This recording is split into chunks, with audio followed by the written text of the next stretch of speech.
The cold concrete walls of the Caesars Palace locker room echoed Muhammad Ali's heavy breathing. December 11th, 1981. Looking back, this night would be known as Ali's final professional boxing match, but in that moment, the 39-year-old legend felt only the sting of defeat. Trevor Berbick, 14 years younger, faster, stronger, had won by unanimous decision. For 10 rounds, Ali had tried to find his old speed, attempted that familiar dance, but his body no longer obeyed. The early symptoms of Parkinson's disease were slowly seeping into him, though nobody knew it yet. In the locker room, Angelo Dundee and the other cornermen gathered in silence, collecting towels, packing equipment. Everyone was thinking the same thing, but nobody was saying it. This is the end.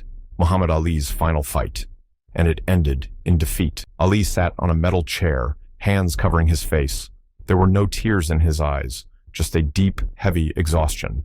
The weight of a 20-year career, 3 world championships, countless victories pressed down on his shoulders, and now everything was ending quietly. When the door suddenly opened, everyone looked up. This wasn't an expected visitor. Not Don King, not press members. Standing there in his bright blue-red shorts, body still glistening with sweat, was 25-year-old Trevor Berbick. The young champion's face carried the intoxication of victory. His eyes sparkled, but there was something strange in that sparkle, a hardness. He entered the locker room as if it were conquered territory. Angelo Dundee stepped forward, ready to intervene, but Ali raised his hand. "It's okay, Angelo. Let him come." Berbick stood across from Ali. A long silence. Then the young champion spoke, his voice loud and sharp. "This is your end, old man." Everyone in the room froze. Angelo's fists clenched, but Ali just raised his head and looked at Berbick, saying nothing. Berbick continued, his voice growing more merciless. "It's over. You're finished. You're not the greatest or anything. Just an old man trying to hold on to memories, someone who can't let go when he should." Angelo jumped forward. "Get out, kid. This isn't your place." But Berbick continued as if Angelo hadn't spoken. "In a year, nobody will remember your name. I'm the new champion. And you? You're just someone stuck in the past." Ali slowly stood up. His body was tired. Every muscle ached, but there was still something in his posture. A nobility, a power. He looked into Berbick's eyes for a long time without saying anything. Then he did something nobody expected. He smiled. Not a bitter smile.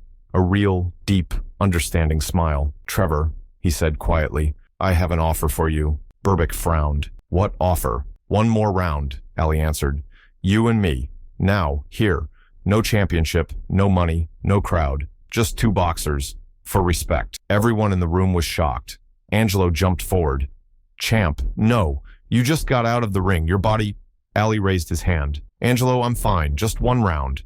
Trevor here told me what I am. He wants me to prove it. Now I'll prove it to him." Berbick laughed, but there was unease in that laugh. "You're crazy, old man. I just beat you. Why would I fight again?" Ali's eyes narrowed. "Because you just won a fight, Trevor, but you didn't win respect. Not from me, not from your corner, not from yourself. If you're really a champion, step into this round. Show me." Something changed in the young champion's face. The arrogance was still there, but underneath, there was something more. Pride. The need to prove. Muhammad Ali was challenging him, and he couldn't refuse. "Okay," Berbick said. 1 round. But when this becomes a joke, the mistake will be yours." 15 minutes later, in Caesars Palace's training ring, there were only 4 men. Muhammad Ali, Trevor Berbick, Angelo Dundee, and Berbick's cornerman. No audience, no referee, just 2 boxers and an agreement, a 3-minute round. Then everything would be over. When Ali put on his gloves, Angelo approached him, worried. "Champ, are you sure? Your body hasn't recovered yet." "This, Angelo," Ali said quietly, "this isn't for the fight. This is for me. Do you understand?" Angelo looked into Ali's eyes and understood.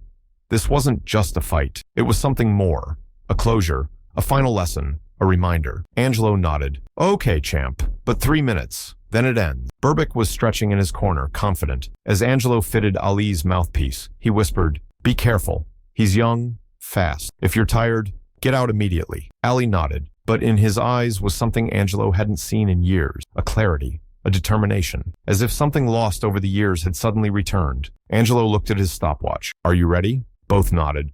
"All right then, begin." Berbick immediately jumped forward, throwing quick combinations. Left jab, right hook, uppercut, trying to corner Ali immediately, going for a quick knockout. But Ali moved, not slow, calculated. He slipped Berbick's punches with minimal movements, turning his body slightly. Angelo watched carefully. Ali wasn't dancing like before, but he was doing something different. With every Berbick punch, Ali moved just a few centimeters, not wasting energy, being economical. Berbick's frustration grew. Most of his punches found air. When they hit Ali's guard, Ali acted as if he didn't feel anything. The young champion became more aggressive, hit harder. When a minute passed, Berbick started to tire. He had already fought 10 rounds tonight. Now he was trying to finish Ali, but the old champion was holding. That's when Ali struck back for the first time. A straight right, passing through Berbick's guard and lightly touching his chin. It wasn't powerful, not a knockout punch, but the message was clear.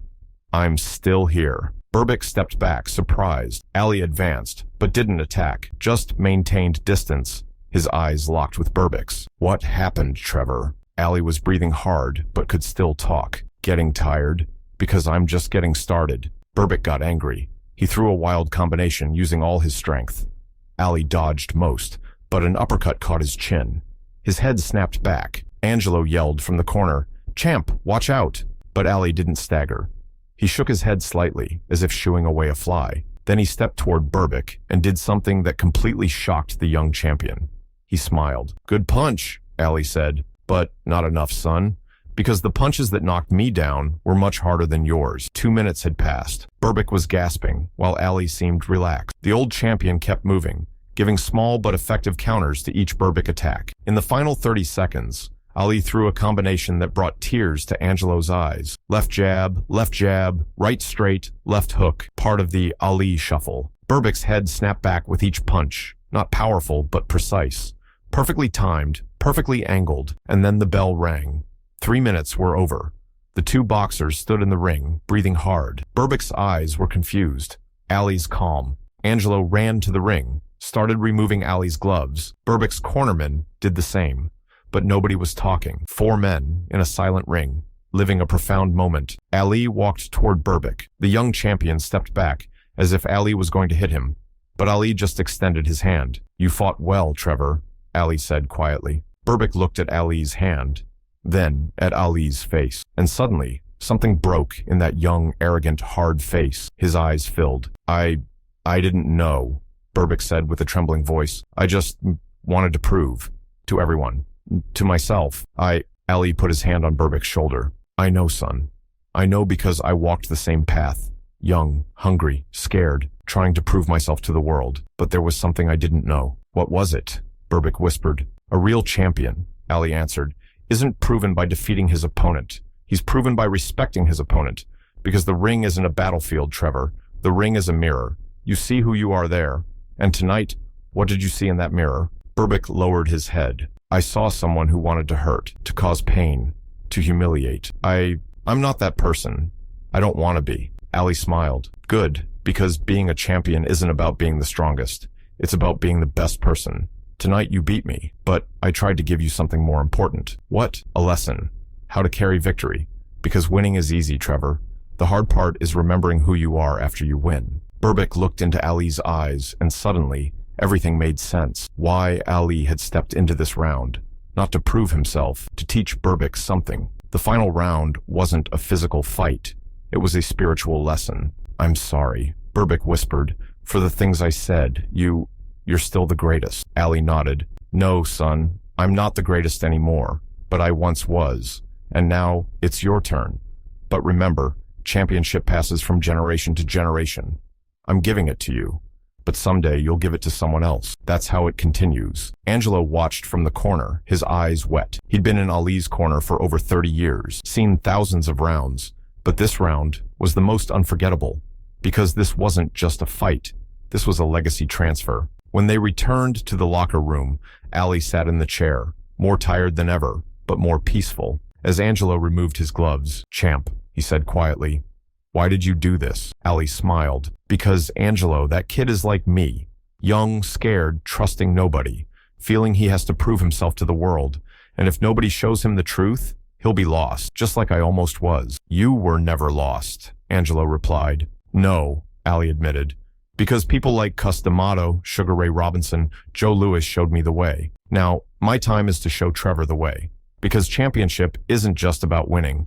It's about helping others win too. 2 days later, Trevor Berbick held a press conference. When reporters asked about Ali, the young champion answered, but this time it was different. No arrogance, respect. I beat Muhammad Ali, Berbick said, but he gave me the greatest lesson, how winning is a responsibility.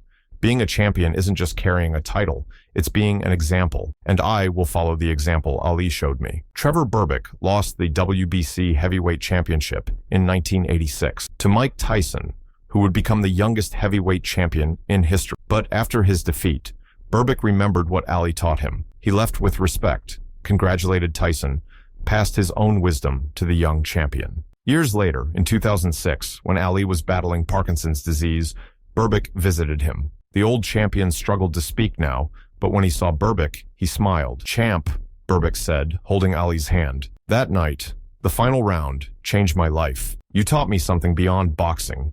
You taught me to be human. Ali couldn't say words, but his eyes said everything. I know, son. You'll teach someone else too. Trevor Berbick was tragically killed in 2006, but his legacy, what Ali taught him, continued to live through generations. He taught young boxers not just how to throw punches, but respect, humility, humanity. Muhammad Ali's final professional fight ended in defeat, but that night, in the locker room, the round he fought in an audience-less ring was perhaps the most important victory of his career, because in that round, he didn't defeat a champion. He created one, and that's real greatness. Not just winning, teaching others what winning means, not just being a champion, helping others become champions. On that cold December night in Las Vegas, Muhammad Ali said goodbye to the ring. But his legacy lived on in Trevor Berbick, in what he taught, and in the meaning of that final round. Real champions never die, because they leave a piece of themselves in everyone they fight, and that piece is passed from generation to generation, forever.